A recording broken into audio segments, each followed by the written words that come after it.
Radio Kantipur, radio राष्ट्रको। Party पद्धति अनुसार नचलेको भन्दै बागमती प्रदेशका मुख्यमन्त्री पौडेलप्रति आफ्नै दलका सांसदको अविश्वास, राजधानी तोक्ने विषयमा केन्द्रबाट लबिङ गरेको प्रति पनि आपत्ति। समाचारको विषयलाई लिएर चिनिया दूतावासले जारी गरेको वक्तव्यप्रति पत्रकार महासंघको ध्यानाकर्षण, कूटनीतिक मर्यादा विपरीतको कार्य भएको भन्दै आपत्ति।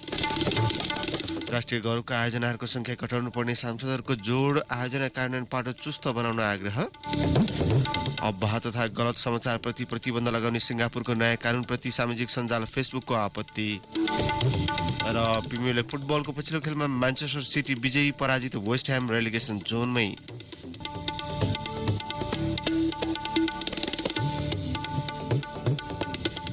नमस्कार, कान्तिपुर डायरीका साथ म साथी दिवा र म अनिल। समाचार अब विस्तारमा। बागमती प्रदेशका मुख्यमन्त्री डोरमणि पौडेलले माघ 28 मा रामेश्वर फुयाललाई भौतिक पूर्वाधार मन्त्री नियुक्त गर्ने निर्णय गर्नुभयो। सो निर्णय गर्दा नेकपा बागमती प्रदेश इन्चार्ज समेत रहेकी नेत्री अष्टलक्ष्मी शाक्य र पार्टीको प्रदेश कमिटिलाई जानकारी दिइएको थिएन। फुयाललाई मन्त्री बनाउने निर्णयबारे सुनेपछि इन्चार्ज शाक्य लगायतले आपत्ति जनाए र पार्टी केन्द्रलाई जानकारी गराए। पार्टी अध्यक्ष तथा प्रधानमन्त्री केपी शर्मा ओली समक्ष कुरा पुगेपछि फुयालको शपथ ग्रहण रोकियो, तर छलफल बिनै फागुन 5 मा मुख्यमन्त्री पौडेलले शपथ गराउनुभयो। प्रदेश इन्चार्जलाई थाहा नदिई पार्टी कमिटी र संसदीय दलमा छलफल नै नगरी मन्त्री नियुक्त गरेपछि अहिले पौडेल अप्ठ्यारोमा पर्नु भएको छ।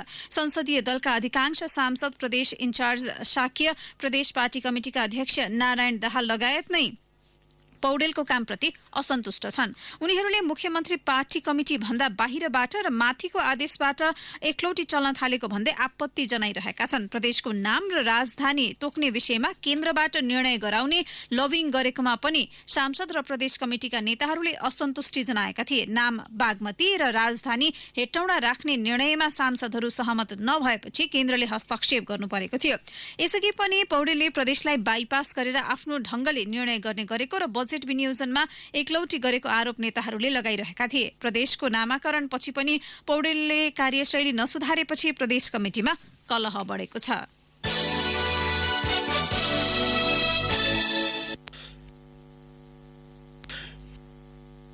नेपाल पत्रकार महासंघले द काठमाडौँ पोस्टमा प्रकाशित लेख तथा तस्बिरलाई लिएर चिनिया दूतावासद्वारा हिजो जारी विज्ञप्तिप्रति आफ्नो गम्भीर ध्यानाकर्षण भएको जनाएको छ।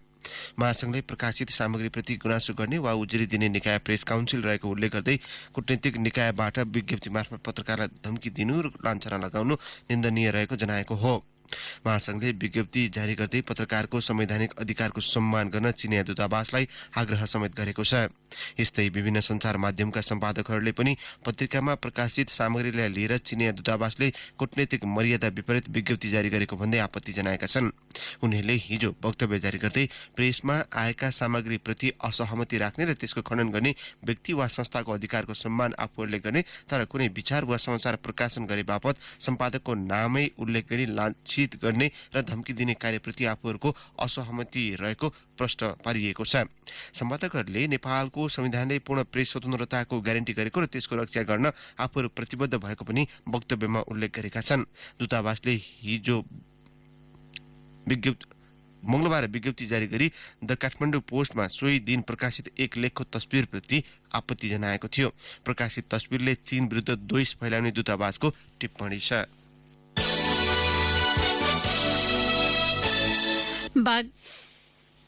अब कान्तिपुर सविस्तार। कान्तिपुर सविस्तार। प्रधानमन्त्री केपी ओलीले देशलाई बदल्ने अठोटका साथ अघि बढ्दा पनि अवरोध सहनु परेको भन्दै गुनासो गर्नुभएको छ। दलीय आग्रहले लोकतान्त्रिक प्रणाली र प्रक्रियामा अवरोध सृजना हुन नहुनेमा पनि प्रधानमन्त्रीले जोड दिनुभएको छ। 70औं प्रजातन्त्र दिवसको अवसरमा सैनिक मञ्च टुडीखेलमा आयोजित कार्यक्रममा प्रधानमन्त्री ओलीले लोकतन्त्र इतिहासप्रति गर्व गर्ने, वर्तमान उत्तरदायी हुने र भविष्यप्रति जिम्मेवार हुने सभ्य प्रणाली रहेको बताउनुभयो। मुलुक 2007 साल फागुन 7 मा प्रजातन्त्र स्थापना हुनुलाई सबैभन्दा ठूलो राजनैतिक उपलब्धि मानिन्छ। राणा शासनको अन्त्य भई देशमा प्रजातन्त्र स्थापना भएकाले फागुन 7 लाई नेपालको राजनीतिक समृद्धि र स्वतन्त्रताको प्रमुख दिनका रूपमा सम्झने गरिएको छ। 2007 सालमा प्रजातन्त्र स्थापना भएपछिको झण्डै 7 दशकको अवधिमा राष्ट्रिय राजनीतिमा थुप्रै उतार चढाव भए। यो बीचमा पञ्चायती निरङ्कुश तन्त्रका 3 दशक, 2046 सालको जनआन्दोलन, दशक लामो माओवादी द्वन्द्व, दरबार हत्याकाण्ड, राजाको प्रत्यक्ष शासन हुँदै 2062-63 को दोस्रो आन्दोलन तथा संविधान सभा निर्वाचनसम्मको साक्षी बाजेदेखि नातिसम्मको पुस्ता बनेका छन्। तर लोकतान्त्रिक गणतन्त्रसम्म मुलुक आइपुग्दा नागरिकका असन्तुष्टि भने अझै सकिएका छैनन्। वा भनौं विभिन्न कालखण्डमा भएका राजनीतिक परिवर्तनले सुरुवातमा आशा जगाए पनि त्यो दीर्घकालसम्म टिक्न पाएको छैन। मुलुकमा नागरिक नै सर्वोपरि हुन् भन्ने कुरा शाहवंशीय अन्तिम राजा ज्ञानेन्द्रले समेत 240 वर्ष पुरानो राजतन्त्रको पगरी त्याग्ने बेला मात्रै स्वीकारेका थिए। बहुदलीय प्रजातन्त्रमा हाम्रो अटुट प्रतिबद्धता भएकोले आज यही शाही घोषणाद्वारा नेपाल अधिराज्यको कार्यकारिणी अधिकार संविधान 2047 को धारा 35 बमोजिम हुने गरी जनताको नासो जनतालाई नै फर्काएका छौं। पछिल्लो राजनीतिक उपलब्धिले जनताका छोरालाई सत्तामा त पुर्यायो, सँगै सत्ताप्रति असन्तुष्टि बढाउने काम पनि। राजनीतिक रूपले जति नै उपलब्धि भए पनि त्यसको प्रतिबिम्ब विकास र आर्थिक समृद्धि, नागरिक अधिकार तथा वाक स्वतन्त्रता जस्ता विषयमा झल्किन सकेन। फलस्वरूप लोकतन्त्र प्रति नै नागरिकको विश्वास गुम्ने खतरा बढ्दै गएको छ। लोकतन्त्र प्रति जनताको अपेक्षा र शासक वर्गको बुझाइका कारण पनि समस्या देख्नेको संख्यामा कमी छैन। प्रधानमन्त्री केपी ओली स्वयंले केही दिन अघि संसदमा सम्बोधन गर्दै दलीय आवरणमा लोकतन्त्रलाई कमजोर पार्ने खेल भइरहेको बताएका थिए। पार्टी खोल्ने, झण्डा बोक्ने र सडक सदनमा प्रदर्शन गर्ने स्वतन्त्रतालाई मात्र म लोकतन्त्र ठान्दिनँ। विधेयक निर्माणका क्रममा उठेका र बहस गरिएका विषयलाई मन नपरेको मन्त्री, सांसद र सरकारको थाप्लोमा फ्याँकेर अभिव्यक्ति स्वतन्त्रता धरापमा परो, लोकतन्त्र सकियो जस्ता अनुपयुक्त सन्देश प्रवाह गर्ने र त्यसलाई अन्तर्राष्ट्रियकरण गर्ने खेलले हाम्रो लोकतन्त्रको जग कसरी मजबुत होला? हस्तक्षेप रहित न्यायपालिका, स्वतन्त्र नागरिक समाज, वाक स्वतन्त्रता, नागरिकमा मौलिक हकको रक्षा लोकतन्त्रका आधार स्तम्भ हुन्। तर पछिल्लो समय न्यायालयमा बढेको हस्तक्षेप, नागरिक अधिकार, प्रेससँग जोडिएका विभिन्न विधेयकका कारण यी आधार स्तम्भहरू बिस्तारै कुँजिँदैछन्। राजनीतिक विश्लेषक राजेन्द्र महर्जन दलहरूमा निरङ्कुशता हावी हुन थालेको तर्क गर्छन्। मिडियाले अलिकति आलोचना गर्दा त प्रधानमन्त्री रिएक्टिभ भइरहेका छन्। त्यसको नियन्त्रणको लागि उनले मेकानिजमहरू बनाउन थालिसकेका छन्। अदालतको न्यायाधीशको नियुक्ति पार्टीका संयन्त्रहरूबाट हुन थालेपछि नियन्त्रित हुनु स्वाभाविक परिणाम मात्रै। कुनै न कुनै हिसाबले न्यायालय आफै पनि स्वतन्त्र नहुने खालको स्थिति हुन सक्छ। मिडिया त्यसरी अंकुशमा पर्ने, त्यसपछि न्यायालय त्यसरी अंकुशमा पर्ने, यो 3-4वटा पावर हेर्दै हो भने खतरा त्यहाँ छ। लोकतन्त्रमा दलहरूको एक मात्रै विकल्प दलहरू नै हुन्। तर दलहरूले नै सत्ता केन्द्रित राजनीति गरेपछि जनतामा निराशा छाउनु स्वाभाविक भएको राजनीतिक विश्लेषक पुरञ्जन आचार्य बताउँछन्। व्यवस्था परिवर्तनको लागि कोही लडेकै थिएन, सबै सत्ता परिवर्तनको लागि लडेका थिए। नेपाली कांग्रेस चाहिँ प्रतिपक्षको भूमिका खेल्न नसक्ने हैसियतमा छ। समाज रूपान्तरणको एजेन्डा, यसको स्टक अफ लिडरसिप चाहिँ पनि छैन। व्यक्तिको स्वतन्त्रता, संस्थाहरूको स्वतन्त्रतामाथि चाहिँ अहिलेको सरकारले जुन ढङ्गले बिल इनिसिएट गरेको छ पार्लियामेन्टमा, त्यो हेर्दा के देखिन्छ भने अब म यस समाजलाई कन्ट्रोल गरेर अनि त्यसपछि मात्रै विकास गर्छु भन्ने एउटा उल्टो रिभर्स गियरमा जान खोजेको देखिन्छ। लोकतन्त्र टिक्नु र टिकाउनु दलीय गतिविधिमै निर्भर छ। आफ्नो विरोधमा आउने आवाज र समाचारको विषयलाई लिएर समेत सत्तामा रहनेले तीव्र प्रतिक्रिया जनाउनु नै लोकतन्त्रसँग मेल नखाने राजनीतिक विश्लेषकहरू बताउँछन्। लोकतन्त्र जनताकै नासो हो, कुनै पनि बेला फर्काउनु पर्छ भन्ने हेक्का दलहरूले राख्नुपर्ने उनीहरूको भनाइ छ। रेडियो कान्तिपुरका लागि अनिल परियार, काठमाडौँ। कान्तिपुर सविस्तार।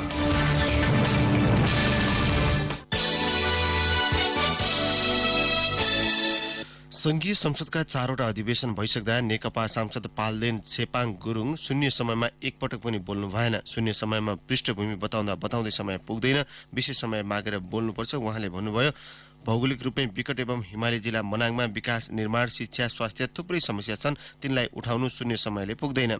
सांसदलाई आफ्नो निर्वाचन क्षेत्र र जिल्लावासीका दैनिक समस्या उठाउन संसदमा शून्य समयको सुविधा दिइन्छ। यो 1 मिनेटको समय हुन्छ। राष्ट्रिय राजनीतिसँग जोडिएका थुप्रै विषयमा बोल्न विशेष समय दिइन्छ। यो दलीय भागवण्डा अनुसार निर्धारण गरिन्छ। मनाङका पाल्देन मात्र होइन, दलका शीर्ष नेताहरू पनि शून्य समयमा बोल्दैनन्। उनीहरू आफ्नो निर्वाचन क्षेत्रका कुरा उठाउँदैनन्। नेकपाका पुष्पकमल दाहाल, झलनाथ खनाल, माधव कुमार नेपाल, सुभाषचन्द्र नेमाङ, ओन्सरी घरती, पम्फा भूषाल लगायतले शून्य समयमा बोल्नु भएको छैन। 4 पल्ट प्रधानमन्त्री भइसकेका कांग्रेस सभापति शेरबहादुर देउवा, प्रकाशमान सिंह, राजपाका महन्त ठाकुर, राजेन्द्र महतो, समाजवादीका बाबुराम भट्टराई लगायतले पनि शून्य समयको सदुपयोग गर्नुभएको छैन। प्रतिनिधि सभाका ज्येष्ठ सदस्य समेत रहेका महतोले 3बाट निर्वाचित महन्त ठाकुर भन्नुहुन्छ, शून्य समयको महत्व नै छैन, किन बोल्ने? उहाँले आफू राष्ट्रिय नेताको हैसियतमा रहेकाले शून्य समय आवश्यक नपर्ने उल्लेख गर्नुभयो। गत वर्षको तुलनामा यस वर्ष मानवाधिकार उल्लङ्घनका घटनामा वृद्धि भएको छ। नेपाल मानवाधिकार वर्ष पुस्तक 2019 का अनुसार यस्ता घटनामा वृद्धि भएको हो। अनौपचारिक क्षेत्र सेवा केन्द्र इन्सेकको 28औं स्थापना दिवसका अवसरमा हिजो मानवाधिकार कर्मी सुशील प्याकुरेले पुस्तक सार्वजनिक गर्नुभयो। सन् 2019 मा मानवाधिकार उल्लङ्घन र ज्याजतीका घटनामा 6642 जना पीडित भएको पुस्तकमा उल्लेख छ। सन् 2018 मा यस्ता घटनामा 5110 जना पीडित भएका थिए। यस वर्ष मानवाधिकार उल्लङ्घनका घटनामा 68 महिला र 862 पुरुष गरी जम्मा 930 जना पीडित छन्। त्यस्तै ज्याजतीका घटनामा 5058 महिला र 654 पुरुष गरी 5712 जना पीडित भएको उल्लेख छ। गत वर्षको तुलनामा मानवाधिकार उल्लङ्घन तथा ज्याजतीका घटनामा यस वर्ष 1532 बढी पीडित देखिएको। गत वर्ष प्रहरीको गोली लागि भोजपुरमा 2, सप्तरीमा 1, सर्लाहीमा 2, रूपन्देहीमा 1 र कपिलवस्तुमा 1 गरी 7 जनाको मृत्यु भएको इन्सेकको अभिलेखमा उल्लेख छ। कान्तिपुर डायरीमा अब ब्रेकको पालो। कान्तिपुर डायरीमा अब बाँकी प्रसङ्ग। कान्तिपुर पब्लिकेशन्सका अध्यक्ष तथा प्रबन्ध निर्देशक कैलाश सिरोहियाले मुलुकमा संविधान प्रदत्त अभिव्यक्ति तथा प्रेस स्वतन्त्रतालाई कस्ने कोसिस भइरहेको उल्लेख गर्दै जस्तै परिस्थिति आइपरे पनि निष्पक्ष पत्रकारिता मार्फत निष्ठामा कमी आउन नदिने बताउनु भएको छ।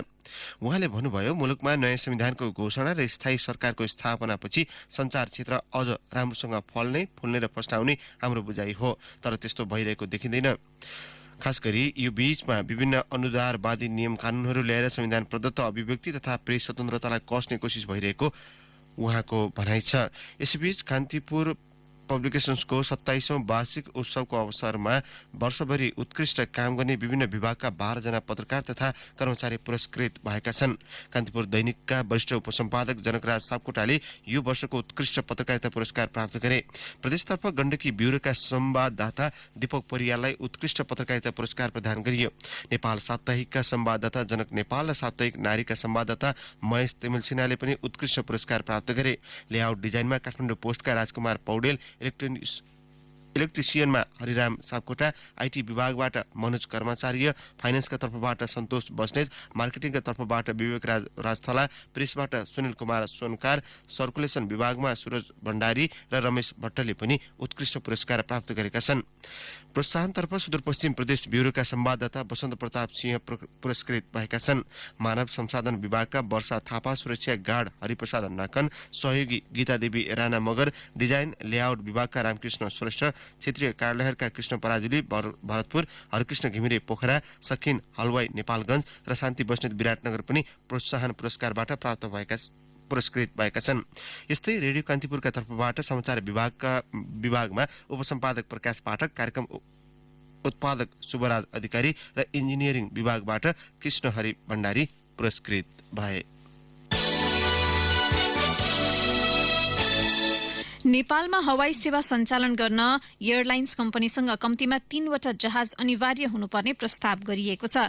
संस्कृति, पर्यटन तथा नागरिक उड्डयन मन्त्रालयले हिजो सार्वजनिक गरेको हवाई नीतिको मस्यौदामा सो व्यवस्था प्रस्ताव गरिएको छ। नागरिक उड्डयन प्राधिकरणको मौजदात इजाजत सम्बन्धी कार्यविधिले एउटा जहाज ल्याएर एयरलाइन्सलाई स्थापना गर्न छुट दिएको छ। एउटा मात्रै जहाज ल्याएर कम्पनीको सेवा सुरक्षित, नियमित र किफायती नहुने भएकाले यस्तो प्रावधान ल्याइएको प्रस्तावित हवाई नीति मस्यौदाका संयोजक पूर्व सचिव यज्ञ प्रसाद गौतमले बताउनुभयो। उहाँको नेतृत्वमा संस्कृति, पर्यटन तथा नागरिक उड्डयन मन्त्रालयले गठन गरेको हवाई नीति मस्यौदा समितिले हिजो मन्त्री योगेश भट्टराईलाई यसपालि प्रस्तावित नीतिबारे पत्र बुझाएको छ। महाशिवरात्रि लक्षित गरी पशुपति क्षेत्रलाई रङ्गी-चङ्गी फूल र बत्तीले सिँगार्न थालिएको छ। भक्तजनलाई लाइनमा राखिने सबै ठाउँमा फूल र बत्ती राखिने भएको हो। भारतको प्रसिद्ध तीर्थस्थल वैष्णव देवी मन्दिर व्यवस्थापन गर्ने समूहले फूल सजाउने जिम्मेवारी पाएको छ। सजावट गर्न चाहना राखेकाले वैष्णव देवीलाई कुनै शर्त बिना सजावट व्यवस्थापन गर्ने जिम्मेवारी दिएको कोषका सदस्य सचिव प्रदीप ढकालले जानकारी दिनुभयो। दर्शनार्थीको सुरक्षाका लागि नेपाल प्रहरी, सशस्त्र र नेपाली सेना गरी 6000 सुरक्षाकर्मी परिचालन गरिने ढकालले बताउनुभयो। चीनको वुहानबाट स्वदेश ल्याएर भक्तपुरको खरिपाटी क्वारेन्टाइनमा राखिएकाको पहिलो परीक्षणको नतिजा सकारात्मक आएको छ। 175 जना कसैमा पनि पहिलो परीक्षणबाट कोरोना भाइरस रोग कोभिड-19 को संक्रमण नपाइएको स्वास्थ्य मन्त्रालयले जनाएको छ। 2 साताको क्वारेन्टाइन बसाइको अन्त्यमा पुनः अर्को परीक्षण गरेर संक्रमण रहे नरहेको हेरिने मन्त्रालयका प्रवक्ता महेन्द्र प्रसाद श्रेष्ठले बताउनुभयो। गत आइतबार संकलित घाँटीको र्यालका नमुनाको राष्ट्रिय जनस्वास्थ्य प्रयोगशालामा पीसीआर परीक्षण गरिएको थियो। चीनबाट फर्काइएका उनीहरूलाई गत आइतबार बिहान 6 बजेदेखि भक्तपुरको खरिपाटी स्थित विद्युत प्राधिकरणको तालिम केन्द्रमा बनाइएको क्वारेन्टाइनमा राखिएको छ। मापदण्ड बिनाका आयोजनाको पहिचान छनौट र त्यसमा बजेट विनियोजनको परिपाटी अन्त्य गर्ने भन्दै योजना आयोगले स्थापना गरेको आयोजना बैंकको कार्यान्वयनमा राष्ट्रिय योजना आयोग नै अलमलमा परेको छ। आयोजना निर्माण पूर्व आयोजनाको पहिचान, छनौट, अध्ययन र प्राथमिकीकरण गर्नमै आयोग अलमलिएको हो। बैंकमा कुन आकार र प्रकृतिको योजना समावेश गर्ने, नयाँ र पुराना आयोजना कति छन् र तिनको कार्यान्वयन कसरी गर्ने भन्ने विषय नटुङ्गिएको आयोगका अधिकारीहरू बताउँछन्। प्रतिनिधि सभाको अर्थ समितिमा राष्ट्रिय योजना आयोगका उपाध्यक्ष पुष्पराज कणेलले आयोजना बैंकमा चालू र नयाँ आयोजना सबै राख्ने कि बजेट अनुसार थ्रेस होल्ड बनाएर राख्ने भन्ने विषयमा यकिन गर्न कठिन भएको प्रतिक्रिया दिनुभयो। दोलखाका कुञ्जन थापा र मोरङका दिवस राई अघिल्लो बुधबार 16 देखि 40 किलोमिटर टाढा एङ्जो स्थित कम्पनीमा काम गर्दै थिए। खाना खाएर काममा लागेको केही समयपछि तार बनाउने उनीहरूको कम्पनीमा अध्यागमनको छापा पर्यो। दिवसलाई प्रहरीले पक्राउ गरेर लग्यो। कुञ्जनले भने कम्पनी वरिपरि प्रहरी नै प्रहरी थिए, के भएको थाहा भएन। दिवसलाई समाएपछि उनीहरू गए। पछि थाहा भयो अरूले जाँच दिएर भाषा पास गरी आएको आरोपमा उनलाई समातिएको रहेछ। अहिले डिटेन्सन सेन्टरमा राखेर जाँच कसले दिएको हो भनी सोधखोज गरिरहेको छन् भन्दै थियो। अर्को हप्ता नेपाल पठाउने रे। केही समय अघि अरूले परीक्षा दिएर पास गरी कोरिया पुगेका र नक्कली परीक्षार्थी बनेर परीक्षा दिने गरेका नेपालीलाई कोरियाली प्रहरीले पक्राउ गर्दै नेपाल पठाउन थालेको छ।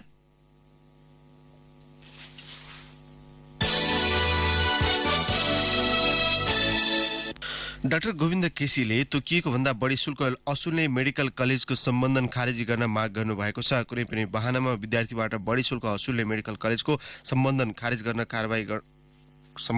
गरी कारबाही गर्न चिकित्सा शिक्षा आयोगको ध्यानाकर्षण समेत उहाँले गराउनु भएको छ। चिकित्सा शिक्षा ऐनमा तोकेभन्दा बढी शिक्षण शुल्क लिने मेडिकल कलेजको सम्बन्धन खारेज गरी कारबाही गर्न सकिने प्रावधान छ।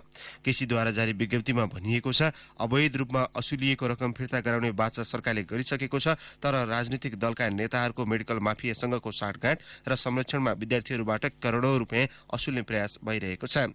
भ्रष्ट र अपराधिक राजनीतिक नेतृत्वका कारण विद्यार्थी अभिभावकहरूलाई ठग्ने र मेडिकल माफियालाई पोस्ने काम भइरहेको केसीले उल्लेख गर्नुभयो। कान्तिपुर डायरीमा पुनः ब्रेकको पालो। ब्रेकपछि कान्तिपुर डायरीमा अब आर्थिक प्रसंग। सांसदहरूले राष्ट्रिय गौरवका आयोजनाको संख्या घटाउनु पर्नेमा जोड दिएका छन्। गौरवका आयोजना धेरै भएको, तिनको कार्यान्वयन हुन नसकेको लगायत कारणले संख्या घटाई चुस्त कार्यान्वयन गर्नुपर्ने उनीहरूको धारणा छ। हिजो संसदको अर्थ समितिमा सहभागी सांसदले मुलुकका लागि गेम चेन्जर आयोजनालाई मात्र राष्ट्रिय गौरवका आयोजनाको सूचीमा राख्नुपर्ने बताए।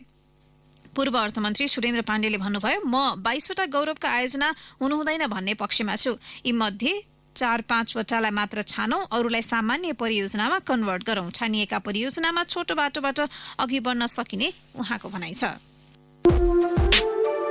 नेपाली कथा लेखनको सम्मानमा बाराखरी मिडिया सगौरव घोषणा गर्दछ डिश होम बाराखरी कथा 2077। प्रथम पुरस्कार 1 लाख, द्वितीय पुरस्कार 60,000, तृतीय पुरस्कार 40,000। Title sponsor This Home, supported by Sunrise Bank, Himal State, Saltas, Achod Insurance, Facts Nepal, आफ्नो कथा यही फागुन 10 गतेसम्ममा 12tharibook@gmail.com मा इमेल गरेर पठाउनु हुन अनुरोध गर्दछौँ। सुदूरपश्चिममा 1 अर्ब 50 करोड भन्दा बढी लागतका 16 वटा पक्की पुल निर्माण अलपत्र भएका छन्। सरकारले हालै पास गरेको सार्वजनिक खरिद नियमावलीको 9औं संशोधनले निर्माण कम्पनीलाई 2077 फागुनसम्म पूरा गर्नुपर्ने मौका दिएको छ। सोही प्रावधानमा टेकेर उनीहरू आयोजनाको म्याद थप्न लागि परेका छन्। संशोधित नियमावलीमा समयमै नसकिएका ठेक्काको अन्तिम म्याद 2077 फागुनसम्म तोकिएको छ। संघीय सडक डिभिजन कार्यालयले 2066 देखि 2072 को अवधिमा ठेक्का सम्झौता भएका निर्माणाधीन पक्की पुल ठेकेदार कम्पनीको लापरवाहीले निर्धारित समयभित्र सम्पन्न हुन नसकेको बताएको छ। अब अन्तर्राष्ट्रिय प्रसंग। अफवाह तथा गलत समाचारमाथि प्रतिबन्ध लगाउने सिंगापुरको नयाँ कानूनप्रति सामाजिक सञ्जाल फेसबुकले चिन्ता व्यक्त गरेको छ। सिंगापुर सरकारले गलत समाचार हुने लिङ्क प्रतिबन्ध लगाउनु पर्नेछ, जसले अभिव्यक्ति स्वतन्त्रताको हनन हुने फेसबुकको तर्क छ। सिंगापुर सरकारले मुलुकभित्रको धार्मिक तथा जातीय सहिष्णुता कायम गर्न नयाँ कानून महत्वपूर्ण रहेको दावी गरेको छ। सिंगापुरमा कोरोना भाइरसबारे फैलिएको पछिल्लो हल्लाका कारण सरकारले नयाँ कानून ल्याएको विश्लेषण गरिएको छ। अब खेल प्रसंग। इङ्ग्लिस प्रिमियर लिग फुटबलको पछिल्लो खेलमा म्यान्चेस्टर सिटी विजयी भएको छ। वेस्ट ह्याम युनाइटेडलाई 2-0 हराउँदै म्यान सिटीले शीर्ष स्थानको लिभरपुलसँगको दूरी केही घटाएको हो। सिटीको जितमा रोड्री र केभिन डी ब्रुयनले एक गोल गरे। खेलको 30औं मिनेटमा रोड्रीको गोलबाट अग्रता बनाएको सिटीका लागि ब्रुयनले 62औं मिनेटमा अर्को गोल गरेका थिए। वेस्ट ह्याममाथि अधिकांश समय नियन्त्रण जमाए पनि सिटीका थप प्रयास पनि विफल बनेका थिए।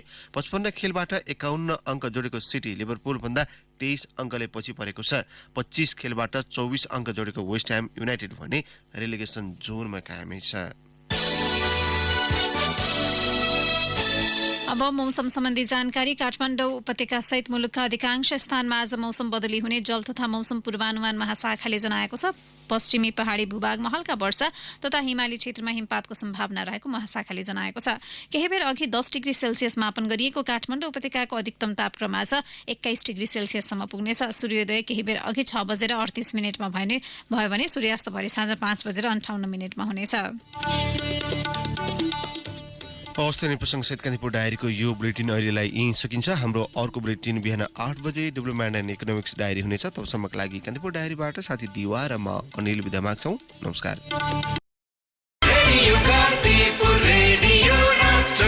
सूचना र मनोरञ्जनको सम्वाहक रेडियो राष्ट्रको रेडियो कान्तिपुर।